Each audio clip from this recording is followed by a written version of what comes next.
Good morning, everybody. Welcome to our service, the 22nd of June, 2025. Again, I say it every week, but it really is a privilege and an honor for me to be able to be in your homes, on your social medias, and your devices, and to share the word of God with you. So I thank you for that, and I just pray that God blesses us this morning as we share together. Our call to worship is taken from Psalm 141. O Lord, I call to you. Come quickly to me. Hear my voice when I call to you. May my prayer be set before you like incense. May the lifting up of my hands be like the evening sacrifice. Amen. Let us pray together. Lord and Heavenly Father, thank you that we can meet together this morning to worship you, to honor you, to set our prayer before you, to set ourselves before you as our Lord and our King. We pray, Lord, that you will guide us and lead us this morning, forgive us, set us free, redeem us. And Lord, may we just desire to be closer and closer and closer to you in deeper and warmer and heartfelt relationship with you. So Lord, here we are. Your word lies before us. Your message is about to be spoken. Guide us and lead us, Lord, we pray. In Jesus' name, amen. Our readings this morning are taken from the Psalms, Psalm 42 and Psalm 43. As a deer pants for streams of water, so my soul pants for you, O God. My soul thirsts for God, for the living God. When can I go and meet with God? My tears have been my food day and night, while men say to me all day long, where is your God? These things I remember as I pour out my soul. I used to go with the multitude leading the procession to the house of God, with shouts of joy and thanksgiving among the festive throng. Why are you downcast, O my soul? Why so disturbed within me? Put your hope in God, for I will yet praise him, my Savior and my God. My soul is downcast within me, therefore I will remember you from the land of the Jordan, the heights of Hermon, from the Mount Mizar. Deep calls to deep, in the roar of your waterfalls, all your waves and breakers have swept over me. By day the Lord directs his love, at night his song is with me, a prayer to the God of my life. I say to God, my rock, why have you forgotten me? Why must I go about mourning, oppressed by the enemy? My bones suffer under mortal agony as my foes taunt me, saying to me all day long, where is your God? Why are you downcast, O my soul? Why so disturbed within me? Put your hope in God, for I will yet praise him, my Savior and my God. Then Psalm 43. Vindicate me, O God, and plead my cause against the ungodly nation. Rescue me from deceitful and wicked men. You are God, my stronghold. Why have you rejected me? Why must I go about mourning, oppressed by the enemy? Send forth your light and your truth. Let them guide me. Let them bring me to your holy mountain, to the place where you dwell. Then will I go to the altar of God, to God, my joy and my delight. I will praise you with a harp, O God, my God. Why are you downcast, O my soul? Why so disturbed within me? Put your hope in God, for I will praise him, my Savior and my God. That far we read this morning, and we ask that God bless those readings to us. Today's, I think the sermon's a bit different. I don't know, it was strange writing it, but anyway, it's what God laid on my heart. And it all started last Sunday, and I was pondering this week's message, looking at the readings, and I could not help but go back to last week's sermon and look at a couple of things, especially Charles Wesley's hymn, Thou shepherd of Israel and mine, the joy and desire of my heart. For closer communion I pine. I long to reside where thou art, the pasture I languish to find, where all who their shepherds obey are fed on thy bosom reclined and screened from the heat of day. Just this psalm that speaks of the closeness that we can have with God. And then I went back to the 7 words, justified, faith, peace, access, grace, hope, and glory, and how big they are and how big they can become in our lives and how much they offer, and in fact offer so much more than we think, and that God comes with so much more and offers us so much more. That reading from Faith for Daily Living. Today we cannot live rightly, think rightly, love rightly, or even desire rightly without a gracious God working in us through the indwelling power of His mighty Holy Spirit. And that question that I raised last week, why can't it be so? Why don't we let it be so? Why do we have to complicate it? Because there must be more. There must be more than just reading our Bibles and praying and going to church. And I don't know. There must be more. With that being said, I finally finished reading A.W. Tozer's The Pursuit of God, The Purpose of Man, and the Crucified Life.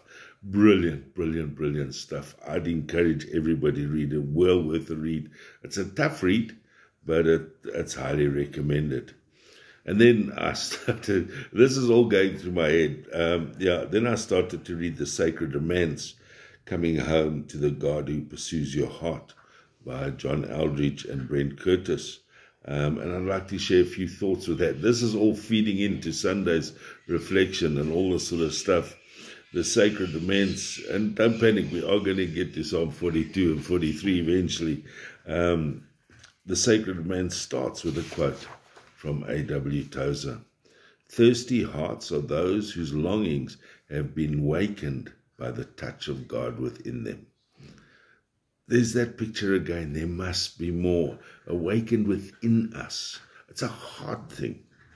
They then go on to sketch a picture very similar to Psalm 42 and 43, very apt and appropriate for the world we live in today. Back then, back now, it doesn't actually change. And they say humanity is floundering in a crisis of hearts, centuries in the making. Many of us feel it. Some of us have been nearly swept away by it. We have it within us, such a deep desire for life we long to live. And sometimes we get a taste in transcendent moments, on vacation or around a table with good friends. More often, we catch glimpses of it online in someone else's story. Still, life eludes us all. We are drowning in information and awareness, and it seems each new revelation only undermines what we had confidence in the day before. Knowledge, we discover, does not in and of itself heal the human condition. God might help us, but wave upon wave of such global tragedy and trauma undermines faith as well. Our hearts cannot help but wonder, where are you, God, in all of this? I don't know. I think we can all agree with what I've said before us this morning. They then go on to say that if we really listen carefully, our heart, and this is, I think this is the value, our heart, not our heads, our heart is telling us something priceless and promising. It tells us that this cannot be it. There is something missing. There's got to be something more. Aren't you thirsty? Listen to your heart. There's something missing. Listen to me. There's something missing in all of this. You long to be in a love affair, a great adventure, a fresh start. We are made for something more, and we know it. There it is again. There must be more. In a question posed by a religious leader to Jesus regarding what he must do to obtain real life, Jesus responded with a question. what is written in the law, and how do you read it? The leader responded, love the Lord your God with all your heart, with all your soul, with all your strength, and with all your mind, and love your neighbor as yourself. Jesus said, you have answered correctly. Do this, and you will live. The gospel truth was intended to set us free so that we can love. Love that emanates from our hearts. God touches our hearts and we fall in love with him. And when we fall in love with him, we fall in love with the world. Jesus often berated the religious leaders about their hearts of stone. And God in Isaiah goes as far as to say that we are a people that honor God with our lips. And that sadly, our hearts are far from him. Our hearts are the key to the life, the way back to God. Proverbs 4:23 tells us to, above all else, guard your heart, for everything you do flows from it. Jesus says in the New Testament, it's not what you put in your mouth, it's what comes out of it. Okay? Because it comes from here. It's a heart thing. It's a love thing. It's so much more. And that's exactly what Psalm 42 and 43 are all about. The sons of Korah, their father rejected God. They've now decided they want to come back to God, and they are on a mission to return to God. And they're painfully aware that they have strayed and now want to return. And they cry out, Lord, as a deer pants for water, so my soul longs for you. Listen to the imagery. As a deer pants for water, my soul longs. My soul thirsts for you, God. When can I go and meet with you, my God? And then they just lay it all on the table. They write exactly where they are. We cried day and night. People taunt us, saying, where's your God? Our souls are downcast. We are despondent. Why have you forgotten us? Why are we mourning, oppressed by the enemy? Our bones suffer, our enemies taunt us, vindicate us, rescue us. Why have you rejected us? Send your light. And the deepest cry of all, not once, but 3 times in the Psalms. Why, my soul, are you so downcast? Why so disturbed within me? I'm sure we can all relate to that. Any one of those issues, any one of those lines can just hit a nail on the head. We can be going through health issues. We can be financially struggling. There can be all sorts of things going on. And the lament is there. But I also believe the desire is there for the more. The desire is there. That is what I love about these 2 Psalms. We see the grumble, we hear the anguish, and we know the struggle. And honestly, we can relate to the struggle. But do we see the promise of God? The hope that is there for each and every one of us. The sons of Korah know and they remember. They remember what is required, what is called for. For us, we can use 2 simple scriptures. Psalm 46 verse 10, be still and know that I am God. I will be exalted among the nations.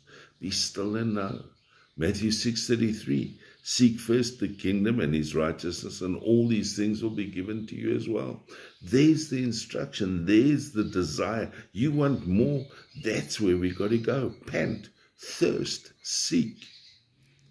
The sons of Korah, they remember. They remember a thirst that can only be quenched by God. They remember going to the house of the Lord. They remember the protection of God, the rock, the fortress, the stronghold, the shouts of joy and praise, the hope that they have in God, the love of God, the faithfulness of God, and the song within their hearts. They remember it. They know it. We know it. We know the answer. And yet our hearts are closed. And we continue to be a people with a heart of stone. Why? Why, my soul, are you so downcast? It's a challenging scripture. The Psalms really push us this morning to look at our relationship, to see where we are with God. And do we want more? Do we pant? Do we desire? As we wrap up, the sons of Korah not only remind us of the world that we live in, the circumstances that we find ourselves in, but they also remind us of the God that we serve, challenging us today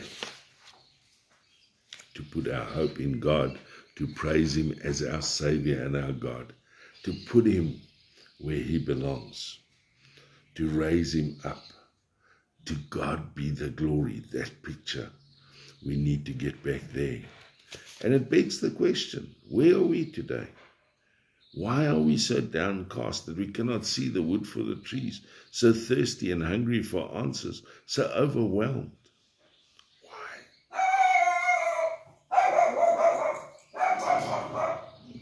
Today, Jesus reminds us, and let me rather say He challenges us with this question in Matthew 6:27. Can any one of you, by worrying, add a single hour to your life? Paul in Philippians 4:6 and 7 says the same thing, but he adds an answer. Do not be anxious about anything, but in every situation, by prayer and petition, with thanksgiving, present your requests to God. And the peace of God, which transcends all understanding, will guard your hearts and your minds in Christ Jesus. The irony is that we know it, just like the sons of Korah. We know. So let's open our hearts.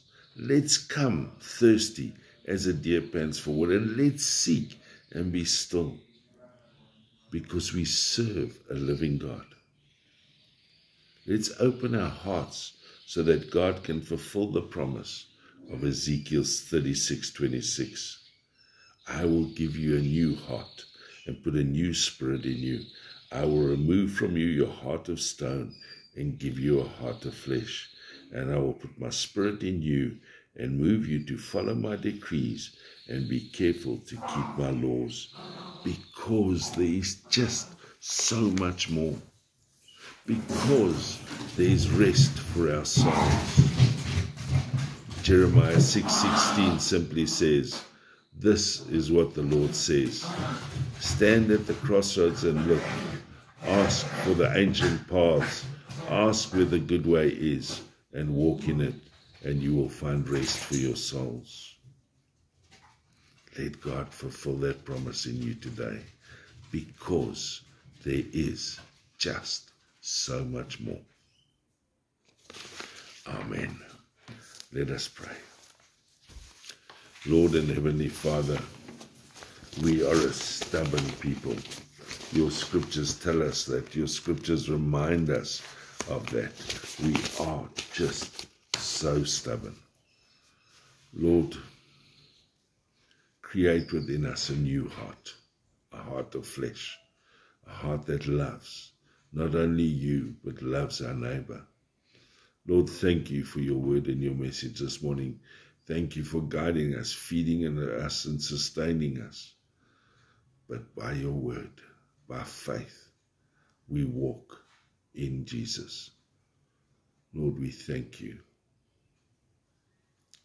Amen. Thank you for joining us this morning. I pray that you've been truly blessed. I love the sermon. It was different. It was weird. It was strange. The whole build-up, the whole thing, it was just moi. Because I've always wanted to know and think and had that question in my head. But there must be more. I pray that you go and seek more, and that God will fill you with more. So go in peace. And I say to us this morning, now may the grace of the Lord Jesus Christ, the love of God, and the fellowship of the Holy Spirit be with us all, both now and forevermore. Amen. Go in peace to love God's will. Amen.